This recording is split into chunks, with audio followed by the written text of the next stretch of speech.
Hey folks, thanks for stopping by and joining me here on ky4.com. Hopefully you've had a good start to the week.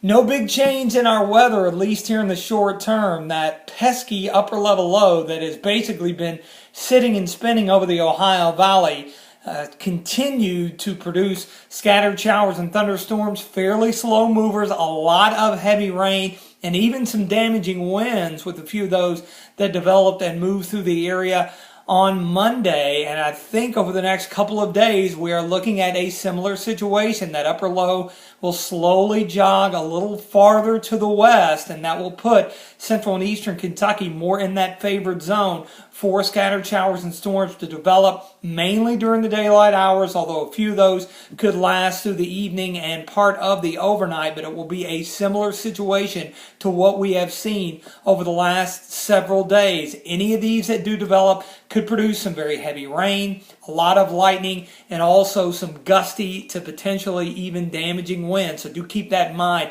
over the next few days. It does look like heading toward Independence Day, the 4th of July, on Thursday, we are going to remain unsettled.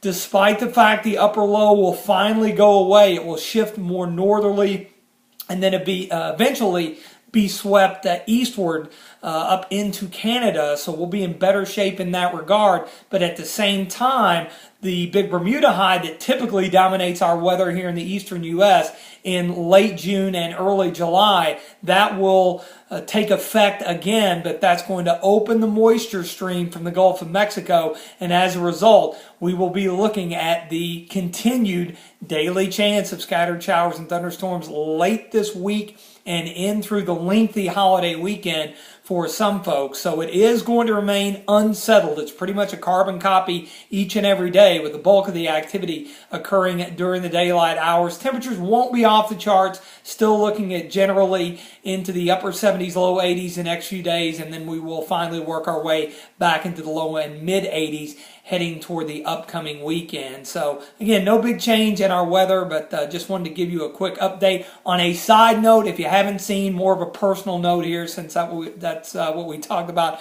from the very beginning, kind of adding some of that stuff in. If you haven't seen, my middle daughter Brooklyn, the one who is in New York in the play, the musical Annie, has been moved up to a full-time role as of the end of this month, July 30th. She will go on a full-time role as the orphan Kate, so she will be on 8 times each week. She's just been an understudy for the last 6 months, only going on occasionally, so it's a big step for her. If you happen to be traveling to New York maybe late this summer, in the fall, or maybe toward the holiday season, you might want to check out Annie there at the Palace Theater in Times Square there on Broadway in New York City, and she will be on. So of course we are really excited about that. So I hope you have a great heading into the midweek, and check back with us soon. Thanks for joining us.